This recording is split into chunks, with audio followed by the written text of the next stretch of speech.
여기에 대해서 말씀을 나누기를 원합니다. 지금 우리는 사도행전 1장에서 2장까지의 말씀을 통해서 참된 개혁주의 교회가 어떻게 시작되었는가를 말씀을 통해 보고 있습니다. 사도행전 1장에서 2장까지의 말씀은 복음의 전진기지가 될 예루살렘 교회가 세워지는 과정을 설명하고 있습니다. 먼저 주님은 승천하시기 전에 성령을 보내실 것을 약속하셨고, 제자들은 기도하는 중에 성령으로 세례를 받아서 오순절에 예루살렘에 모인 백성들에게 주님의 십자가와 부활을 증거하여 주님이 우리의 주와 그리스도가 되심을 선포했습니다. 그때에 베드로의 설교를 통해서 당일에 3,000명이나 되는 신도들이 교회의 정식 멤버가 되는 그런 역사가 일어납니다. 이건 폭발적인 성장이 아닐 수가 없습니다. 개척한 지 하루 만에 3,000명이 넘는 대형 교회가 된 것입니다. 지금까지 개척된 그 어떤 교회도 이처럼 하루 만에 3,000명 이상으로 성장한 교회는 없었습니다. 그런데 그 다음 날도 또 몇천 명이 전도되었을까요? 그 다음 날도 아닙니다. 오늘 본문은 그렇게 전도된 사람들이 어떤 과정을 밟아 나아가고 있는가를 잘 보여주고 있습니다. 교회가 수적으로 폭발적으로 성장을 하는 것도 중요하지만 그렇게 성장한 뒤에 어떻게 체계를 세워가느냐 하는 것은 더 중요한 문제인 것입니다. 이렇게 많은 사람들이 교회에 등록하여 신자가 되었는데 그때 사도들은 그렇게 모인 성도들을 어떻게 관리했습니까? 오늘 말씀 42절에 보시면 그 네 가지가 나오고 있습니다. 먼저 그들은 사도들의 가르침을 받게 했고 서로 교제하고 떡을 떼며 기도하기를 힘쓰는 삶을 살게 했습니다. 그러니까 그들은 계속해서 수적인 성장에 몰두하지 않았다는 겁니다. 무조건 더 크게 성장하기 위해서 교회를 몰아붙이지 않았다는 것입니다. 보다 더 교회다운 교회가 되기 위해서 성숙한 공동체로 세우는 그 일을 했다는 것입니다. 더 큰 교회가 되는 것이 중요한 것이 아니라 더 바른 교회가 되는 것이 중요하다는 것입니다. 그래서 그들은 사도의 가르침을 받게 했고 서로 교제하며 떡을 떼고 기도하기를 힘쓰는 그런 사역을 시작했던 것입니다. 바른 교회가 되고 성숙한 공동체가 되기 위해 훈련과 양육이 필요했다는 것입니다. 수적으로 성장했다면 이젠 질적으로 성장할 수 있는 시간을 가져야 했던 것입니다. 이렇게 질적으로 성장하고 나면 다시 수적으로 성장할 수 있는 그런 토대가 마련될 수가 있는 것입니다. 오늘 본문을 통해서 우리 교회도 바른 사역에 힘쓰는 교회가 되기를 바랍니다. 초대교회가 힘썼던 이 네 가지 사역에 집중하여서 바른 사역을 통해 바른 교회로 세워져서 참된 성장을 이뤄나가는 우리 진해북부교회가 되기를 주님의 이름으로 축복합니다. 첫 번째는 가르침을 받는 일입니다. 우리 42절 다시 한번 읽겠습니다. 그들이 사도의 가르침을 받아 서로 교제하고 떡을 떼며 오로지 기도하기를 힘쓰니라. 아멘. 자, 여기에 중요한 표현은 오로지 힘쓰니라는 표현입니다. 우리말 성경은 제일 마지막에 나오는데 원문은 오로지 힘쓰니라 이 말이 가장 먼저 나옵니다. 우리말 성경은 오로지 기도하는 것만 힘쓰는 것처럼 오해가 될 수 있도록 번역이 되었는데 원문은 본문에 나오는 이 네 가지 모두를 오로지 힘썼다는 것을 알 수 있도록 그렇게 쓰여져 있습니다. 그러니까 초대교회 성도들은 한 가지만 힘쓴 것이 아니라 네 가지를 모두 힘쓰는 삶을 살았다는 것입니다. 그들은 사도들의 가르침을 받는 일에도 힘썼고 서로 만나 교제하는 것에도 힘썼고 떡을 떼며 주님의 죽으심을 묵상하는 것도 힘썼고 함께 모여서 기도하는 일도 힘썼다는 것입니다. 그러니까 그들은 균형 잡힌 신앙생활을 했던 것입니다. 어느 한쪽으로만 치우친 그런 신앙생활을 하지 않았다는 것입니다. 보통 기도를 강조하는 사람들은 교제를 별로 중요하지 않게 생각하는 경향이 있습니다. 서로 교제하는 것을 좋아하는 사람들은 사도들에게 성경 공부를 배우는 것을 또 별로 좋아하지 않습니다. 이처럼 한쪽으로 치우친 신앙생활을 하는 분들은 교회 공동체 안에서 하나가 되지 못하는 것을 종종 볼 수가 있습니다. 자기가 하는 것이 제일 중요하고 남들이 하고 있는 것은 별로 중요하지 않다고 생각하니까 간섭이나 하고 지적이나 하는 사람이 되는 것입니다. 그러면서 교회가 이래야 되니 저래야 되니 그런 말들을 많이 만들어냅니다. 우리가 모든 것을 잘할 수는 없습니다. 그러나 균형 잡힌 신앙생활을 하기 위해서 최대한 노력을 해야 되는 것입니다. 성경 공부 프로그램이 있다고 하면 거기에 최대한 참여하려고 하고, 교제하고 나누는 모임이 있다고 하면 거기에 참여하려고 하고, 기도하는 모임이 있다고 하면 거기에도 적극 참여하려고 하는 그런 자세가 우리에게 있어야 되는 것입니다. 먼저 그들은 사도들의 가르침을 받는 일에 오로지 힘썼습니다. 여기에 가르침이라는 말은 이 말씀을 기반으로 해서 교훈이라 교리를 전달하는 것을 의미합니다. 그러니까 그냥 가르쳤던 것이 아니라 오늘날 설교처럼 하나님의 말씀을 낭독하고 그 말씀의 뜻을 해석하면서 그들에게 적용해야 될 그 메시지를 전했다 하는 것입니다. 그런데 원문을 보시면 사도들은 복수로 되어 있습니다. 우리말은 단수로 되어 있는데 원문에는 복수로 되어 있습니다. 그리고 가르침은 단수로 되어 있습니다.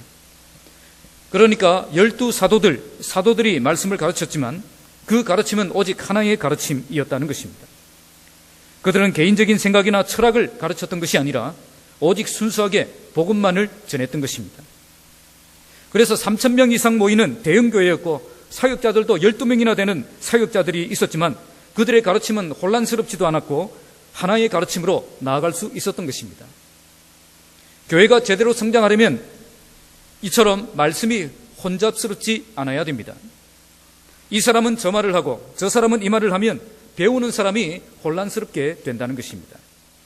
그러면 왜 초대교회는 이처럼 가르침을 중요하게 여겼고 오로지 가르치는 일에 집중했겠습니까? 그것은 오순절 성령의 역사, 그 축복, 그것을 간직하기 위해서는 하나님의 말씀을 중심에 세우는 것이 필요했기 때문입니다. 교회가 말씀으로 바로 서 있을 때에 성령의 역사가 중단되지 않는 그런 교회가 될 수 있기 때문입니다. 그런데 어떤 교단을 보시면 말씀은 제쳐놓고 오로지 은혜 받고 오로지 능력 받고 오로지 성령 받는 일에 거기에만 집중하는 것을 볼 수가 있습니다. 신앙은 체험이라고 강조하면서 계속 오순절 성령 체험만 강조하는 겁니다. 하지만 초대교회는 그러지 않았습니다. 오순절 성령 체험이 아무리 강력하고 좋은 것이라고 해도 그것만 추구하지 않았다는 것입니다. 그들은 성령 체험을 통해서 하나님을 만난 사람들은 말씀을 체계적으로 배우는 것이 필요하다는 것을 깨달았습니다. 계속해서 자극적이고 더 환상적인 성령 체험을 요구하지 않았다는 것입니다. 이젠 하나님의 말씀을 잘 배워서 하나님이 정말 원하시는 삶이 무엇인가를 깨닫고 순종하며 살아가야 한다는 것을 깨달았던 것입니다. 게다가 오늘 이 베드로의 설교를 듣고 세례를 받은 이 사람들은 모두 초신자들이었습니다. 사실 그들은 왜 모여들었습니까? 성령 체험하는 그 모습을 보고 신기하고 놀라워서 궁금해서 다가왔던 사람들입니다. 그리고 베드로도 그들에게 뭐라고 선포했습니까? 너희가 회개하고 세례받고 죄사함 받으면 성령의 선물을 받을 것이다. 그렇게 선포했죠. 그러면 그들은 어떤 기대를 하고 있겠습니까? 이제 나도 저런 성령의 그런 체험을 할 수 있겠구나. 그렇게 생각을 하고 있지 않겠습니까? 그런데 사도들은 그들에게 먼저 성령을 체험하도록 인도하지 않았습니다. 3,000명의 성도들을 모아서 대형 집회하면서 성령 받으라! 그러면서 성령 집회하지 않았다는 것입니다. 그들에게 필요한 것은 성령의 체험이 아니라 말씀을 제대로 배우는 것이었습니다. 그래서 소그룹으로 나누어서 12 사도들을 통해서 하나님의 말씀을 배우게 했던 것입니다. 교회는 말씀으로 바로 서 있어야 됩니다. 성도들은 말씀을 배우는 일에 오로지 힘써야 됩니다. 하지만 그 말씀을 아무 곳에서나 배우면 안 됩니다. 사도들에게 그 말씀을 배워야 한다는 것입니다. 사도들이란 그 교회의 리더로 세우신 목사님이라고 생각하시면 됩니다. 다른 곳에서 자꾸 말씀을 배우려고 해서는 안 됩니다. 왜 그렇겠습니까? 말씀이 혼란스럽게 되기 때문에 그렇습니다. 우리 교회 목사님들이 가르치는 내용과 다른 곳에서 배운 말씀이 충돌을 하면 안 되기 때문입니다. 대부분 이런 충돌을 하게 되면 꼭 그 교회, 본교회 목사님을 비난합니다. 본교회 목사님이 틀렸다고 비방한다는 거죠. 왜 그렇겠습니까? 거기에 인간의 교만이 역사하고 마귀가 역사를 하기 때문에 그렇습니다. 조금 배운 그 지식으로 목사님 머리 꼭대기까지 올라가 있는 거예요. 조그마한 것으로 목사님보다 나는 더 많이 알고 있고 더 잘 알고 있다고 생각하는 겁니다. 그래서 목사님 말도 귀에 안 들어오고 오로지 자기만 맞고 다른 건 다 틀렸다. 그렇게 교만하게 생각하는 것입니다. 자, 이게 성령의 역사이겠습니까? 이건 마귀의 역사입니다. 오순절 성령 체험을 한 사람이 사도들 뿐이었습니까? 예수님의 말씀을 배운 사람이 오직 사도들 뿐이었습니까? 그런데 오늘 본문을 보시면 사도들의 가르침을 받았다고 되어 있습니다. 다른 사람들은 도대체 뭘 했겠습니까? 사도들의 가르침을 받았다는 것입니다. 자기들이 가르치려고 하지 않았다는 것입니다. 그들도 충분히 배운 사람들이고 그들도 충분히 영성을 가지고 있는 사람들입니다. 서대반을 보면 알지 않습니까? 하지만 겸손히 사도들에게 모든 것을 맡기고 자기들은 뒤로 물러가 있을 줄 알았습니다. 그래서 교회가 혼란스럽지 않고 한 말씀으로 한 방향을 향해 달려가는 건강한 교회가 될 수가 있었던 것입니다. 사도 바울은 고린도후서 2장 17절에서 이렇게 말씀합니다. 우리는 수많은 사람들처럼 하나님의 말씀을 혼잡하게 하지 않고 곧 순전함으로 하나님께 받은 것 같이 하나님 앞에서와 그리스도 안에서 말하노라. 그 당시에도 고린도 교회에는 하나님의 말씀을 혼잡스럽게 하는 사람들이 있었다는 것을 알 수가 있습니다. 교회가 교회답게 세워지려면 말씀을 가르치는 일에 집중해야 됩니다. 하지만 아무나 말씀을 들고 가르쳐서는 안 됩니다. 하나님이 세우신 교회의 지도자를 통해서 하나님의 말씀이 가르쳐져야 되는 것입니다. 말씀 좀 안다고 함부로 나서면 안 된다는 것입니다. 사도들의 지도를 받아서 말씀을 배우는 자리에 서야 되는 것입니다. 우리 교회가 말씀을 가르치는 일에 오로지 집중하는 교회, 말씀을 배우는 일에 오로지 집중하는 교회가 되어서 말씀 위에 굳게 서서 성령의 역사가 중단되지 않는 복된 교회가 되기를 주님의 이름으로 축복합니다. 화면을 이렇게 다른 화면을 비추지 마시고 저만 보여주시기 바랍니다. 성도들이 말씀을 듣다가 이 화면이 다른 화면이 나오면 그 화면을 이렇게 쳐다보고 딴 생각을 할 수가 있습니다. 자, 두 번째 집중한 것은 교제하는 일입니다. 자, 42절 다시 한번 읽겠습니다. 그들이 사도의 가르침을 받아 자, 두 번째 힘쓸 것은 뭐죠? 교제 생활입니다. 여기에 교제란 코이노니아라는 말입니다. 코이노니아라는 이 말은 함께 친교를 나눌 뿐 아니라 함께 협력해서 사역하는 것을 말합니다. 그러니까 함께 모여서 삶을 나누고 음식도 나누고 놀러도 다니고 했는데 그걸로 끝나지 않고 함께 협력해서 사역도 같이 했다는 것입니다. 그러니까 진정한 의미의 교제는 인간적인 관계만 발전시키는 교제가 아니라 발전된 인간관계를 통해서 함께 동력자가 되어서 함께 협력하는 것이 교제라는 것입니다. 그래서 교회 안에서의 교제는 서로 먹고 놀고 떠들고 그렇게 하는 것으로 끝나면 안 됩니다. 함께 협력해서 주의 일을 할 수 있는 그런 교제가 되어야 되는 것입니다. 제가 부목사로 중고등부 사역을 할 때에 어떤 교사가 저에게 이렇게 불평을 했습니다. 우리 중고등부 교사는 교제가 너무 부족합니다. 이게 무슨 뜻으로 하신 말씀일까요? 인간적인 친밀한 교제 없이 너무 기계적으로 일만 했다는 것입니다. 그래서 좀 더 친밀한 교제를 나누는 시간을 가지자는 것입니다. 그런 말이 나옴으로써 우리 교사 모임이 한쪽으로만 치우쳤다는 사실을 저는 발견하게 되었습니다. 인간적인 친밀한 관계 없이 일만 죽자고 하면 그게 일반 회사나 다를 바 없지 않겠습니까? 아니, 일반 회사도 요즘을 보시면 나름대로 팀워크를 이루기 위해서 회식도 하고 야외 행사도 하고 많은 노력을 하고 있는 것을 볼 수가 있습니다. 그런데 교회가 이처럼 너무 기능적으로 이렇게 일만 하고 있었다는 거죠. 그 말을 듣고 제가 교사들에게 사과를 했습니다. 그때부터 당분간 모든 진행을 부장 집사께 맡기고 일에 대한 이야기가 아니라 삶에 대한 이야기를 먼저 나누고 또 서로 당면한 기도 제목을 나누고 함께 기도하는 시간을 많이 가졌습니다. 그랬더니 교사회가 살아나기 시작했습니다. 서로 깊이 알아가는 참된 교제가 회복되기 시작하니까 서로 진짜 가족이 되기 시작했습니다. 이렇게 진짜 가족이 되니까 서로에게 대한 불평들이 사라지고 한 마음이 되어서 중고등부 사역을 더 재미있고 활기차게 하는 것을 제가 보았습니다. 이처럼 함께 친교를 나눌 뿐 아니라 함께 협력하여 사역을 감당할 때에 진정한 코이노니아를 하고 있는 것입니다. 인간적인 친교로 끝나고 함께 협력하는 데까지 나가지 않는다면 그것은 성경에서 말하는 교제가 아닙니다. 또 함께 열심히 협력은 하는데 마음을 열고 서로 친교를 나누지 않는다면 그것도 성경이 말씀하시는 교제가 아닙니다. 사실 오늘 교회 안에는 예수님은 잘 믿는데 형제자매들과 잘 어울리지 못하는 분들이 계십니다. 말씀을 배우는 일에는 열심인데 형제자매들과 온전히 하나가 되지 못하는 분들도 계십니다. 왜 이분들이 이러고 있겠습니까? 신앙생활에서 교제생활이 얼마나 중요한가를 모르기 때문입니다. 그러면 교제의 중요성을 잘 모르고 혼자서만 독단적으로 신앙생활을 하는 사람들이 왜 생기겠습니까? 그것은 사도들의 가르침을 제대로 받지 못해서 그런 것입니다. 성경을 제대로 배우지 않았기 때문에 삶이 제대로 변화되지 않은 것입니다. 정말 성경을 제대로 배워서 예수의 제자가 되면 형제 자매의 그 교제권 안으로 들어오게 되어 있습니다. 오늘 초대교회가 왜 이처럼 서로 교제하는 일에 힘썼겠습니까? 바로 사도들의 가르침을 받았기 때문입니다. 교회의 말씀의 은혜가 넘쳐나야 되는 이유가 바로 여기에 있습니다. 교회가 말씀의 능력과 은혜를 경험하고 나니까 서로를 향한 깊은 관심이 일어나고 진정한 교제를 나누는 그런 관계가 가능해졌던 것입니다. 모든 것의 출발점은 하나님의 말씀입니다. 교회는 언제나 말씀의 은혜가 넘치는 곳이 되어야 됩니다.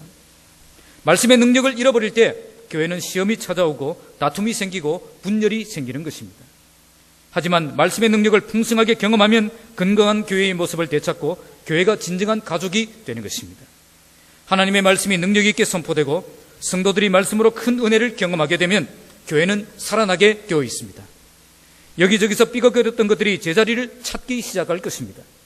참된 예배가 회복되고 참된 교제가 회복되고 참된 기도가 회복되고 참된 사역이 회복될 것입니다. 모든 것의 출발점은 하나님의 말씀이 제자리를 찾아서 능력 있게 역사하는 것에 있습니다. 오늘 우리 교회도 하나님의 말씀이 능력 있게 선포되고 성도들이 진정한 가족이 되고 참된 교제를 회복하는 역사가 일어나길 바랍니다. 그래서 진정한 교제에 힘쓰는, 오로지 힘쓰는 그런 교회가 되기를 주님의 이름으로 축복합니다. 세 번째는 떡을 떼는 일입니다. 자, 42절 다시 한번 읽겠습니다. 그들이 사도의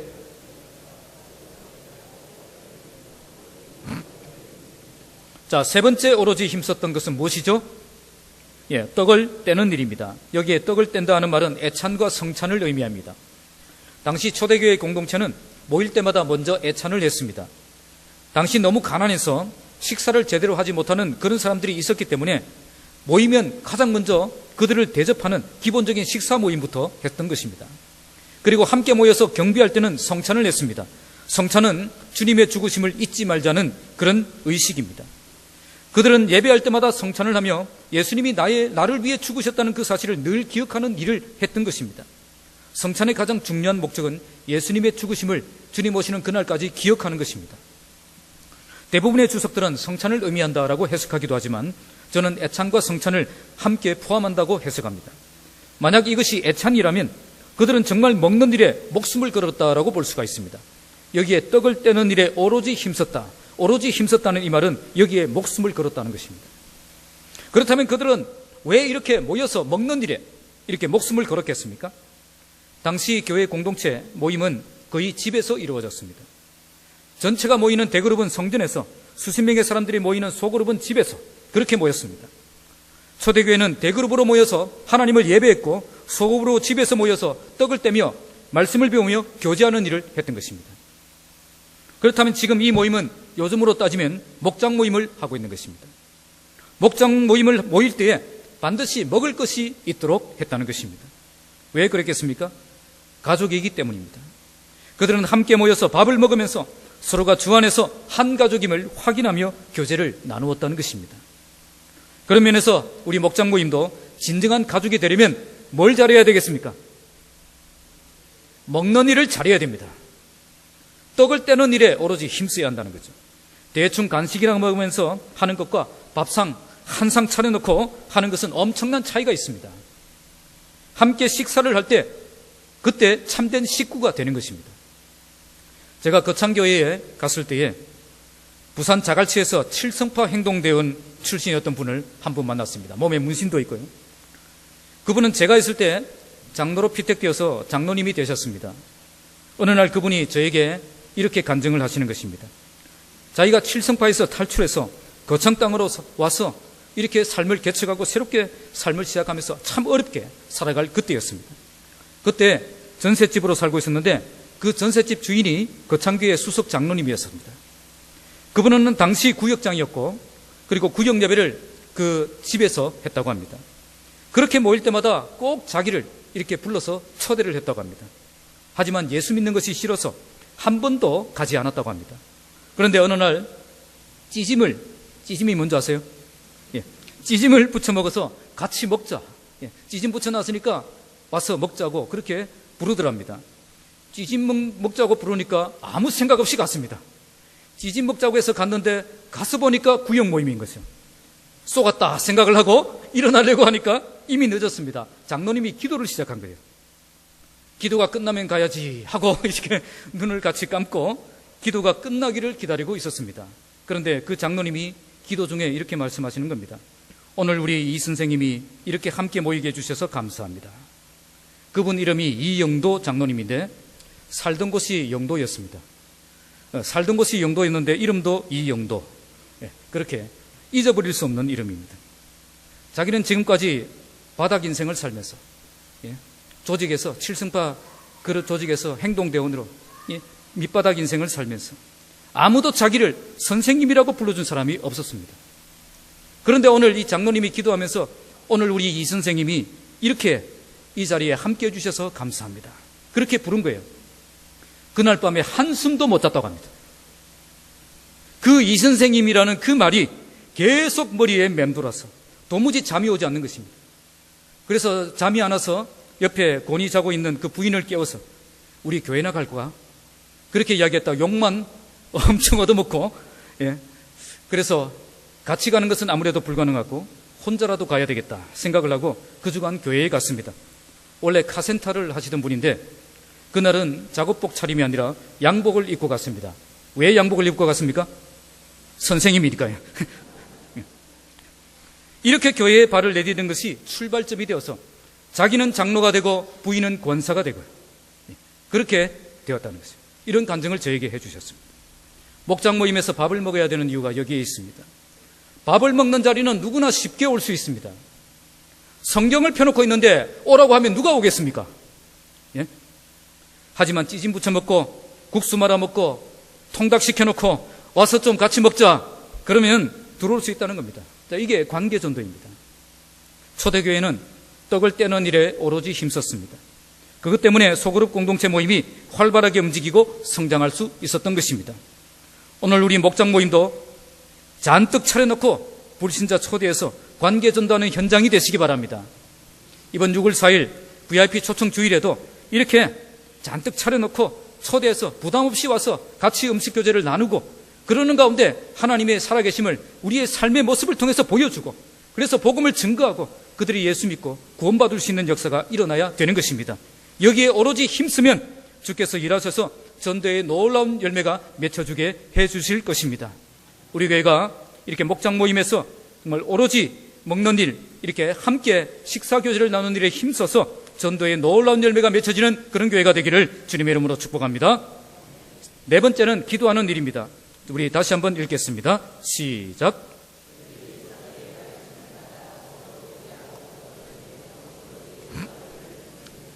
자, 네 번째 힘썼던 것은 뭐죠? 기도입니다. 오로지 힘썼던 것은 기도입니다. 그들은 오로지 기도하기를 힘쓰니라. 초대교회의 특징을 한마디로 말하면 기도라고 말할 수 있습니다.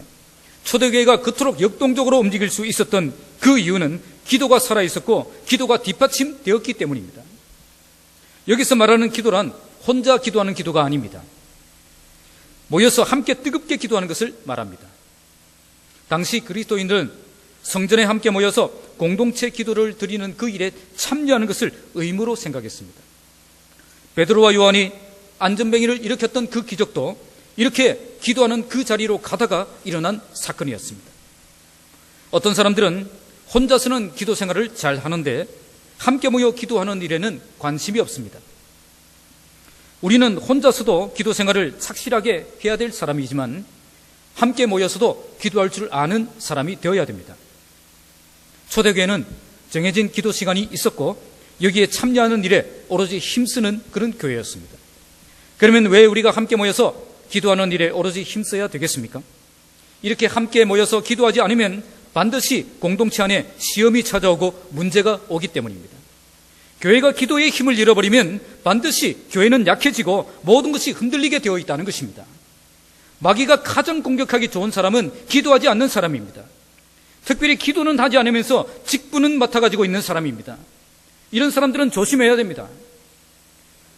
또 기도는 하지 않으면서 성경은 많이 아는 사람, 머리는 똑똑한 사람, 여러 가지 재능이 많은 사람, 그런 사람들 조심해야 됩니다. 그 좋은 머리로 공동체를 파괴하는 일에 이용당할 수 있기 때문에 그렇습니다. 초대교회 공동체가 오로지 함께 모여 기도하는 일에 힘썼던 이유는 이렇게 기도가 살아있는 교회가 될 때에 교회가 죽지 않고 살아날 수 있기 때문입니다. 교회가 교회답게 세워지고 교회가 능력 있게 사명을 감당하는 교회가 될 수 있기 때문입니다. 그래서 기도하는 일이라면 목숨을 걸고 참여했던 것입니다.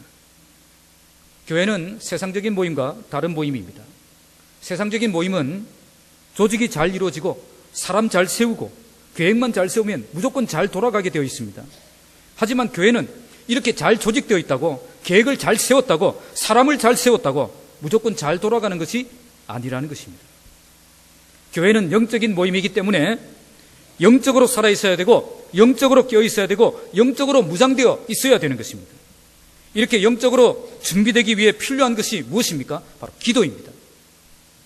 그래서 초대교회는 그렇게 기도 생활에 목숨을 걸었던 것입니다. 함께 모여 기도하는 일에 오로지 힘썼던 것입니다. 우리 교회도 돈이 많으면 큰 일을 할 수 있는 것이 아니라 기도가 살아있을 때 큰 일을 할 수 있는 교회가 되는 것입니다. 세상이 두려워하는 교회는 돈이 많은 교회가 아니라 기도가 살아있는 교회입니다. 우리나라에서 가장 돈이 많다고 자부하는 교회가 어느 교회입니까? 사랑의 교회? 순복음 교회입니까? 그 교회가 지금 세상으로부터 두려움을 받습니까? 아니면 세상의 지탄거리가 되고 손가락질을 받고 있습니까? 세상이 두려워하는 교회는 돈이 많은 교회가 아니라 기도가 살아있는 교회입니다. 기도의 능력으로 어떤 어려움이든지 극복하고 어떤 어려운 일이든지 감당하는 그런 교회가 세상이 두려워하는 교회입니다. 오늘 우리 교회 안에도 걱정스러운 일들이 많이 있지요. 여기저기서 걱정스러운 이야기들이 불쑥불쑥 생기기도 하고 저에게 들려오기도 합니다. 하지만 우리가 걱정한다고 그 문제가 해결되지 않습니다. 우리가 나선다고 해결될 문제가 아니고 하나님만 해결할 수 있는 문제인 것입니다. 그래서 하나님께 맡기고 기도해야 되는 것입니다. 우리가 직접 해결하려고 하면 감당하기 어렵겠지만 하나님이 일어나시고 해결하기 시작하시면 모든 것이 일거에 역전됩니다. 일단 하나님이 움직이시면 그 어떤 세력도 막을 수 없고 그 어떤 인간도 방해할 수 없습니다. 그래서 교회는 기도해야 되는 것입니다. 기도하면 해결되지만 기도하지 않으면 그 문제 속에서 살아가게 됩니다. 오늘 우리 교회도 오로지 기도에 힘쓰는 교회가 되기를 바랍니다. 그래서 여기저기 일어나는 그런 크고 작은 문제들이 우리를 공격해 올지라도 하나님의 능력과 은혜로 해결되는 역사가 일어나길 바랍니다. 교회가 기도하지 않으면 반드시 시험이 찾아옵니다. 오로지 함께 모여 기도하기를 힘쓰는 교회가 되어서 모든 시험 이기고 승리하는 교회가 되기를 주님의 이름으로 축복합니다. 말씀을 맺겠습니다. 오늘 본문은 초대교회가 건강하고 강력하게 성장할 수 있었던 가장 중요한 원인을 잘 말씀해 주고 있습니다. 그 교회는 사도의 가르침을 받아서 말씀을 배우는 교회였고 서로에게 깊은 관심을 가지고 교제를 나누는 교회였고 진정한 가족이 되기를 힘쓰는 교회였고 함께 모여 기도하는 일에 전심전력하는 교회였습니다. 이 네 가지를 오로지 힘썼다라고 말씀합니다. 이것은 중간에 포기하지 않고 끝까지 이 네 가지를 붙들고 나아갔다는 것입니다. 그래서 초대교회는 강력하게 성장할 수 있었던 것입니다. 오늘 우리 교회도 이 네 가지가 사역의 중심이 되는 그런 교회가 되기를 바랍니다. 그래야 우리 교회도 강력한 교회로 세워질 수 있습니다. 오늘 우리 교회도 초대교회처럼 성경 말씀이 바르게 가르쳐지고 교제가 살아있고 모임이 살아있고 기도가 살아있는 그런 아름답고 충만한 교회가 되어서 이 진의 땅에서 하나님께 쓰임받는 그런 능력 있는 교회가 되고 주변 이웃들에게 칭찬 듣는 좋은 교회로 세워지기를 주님의 이름으로 축복합니다. 기도하겠습니다. 하나님 아버지,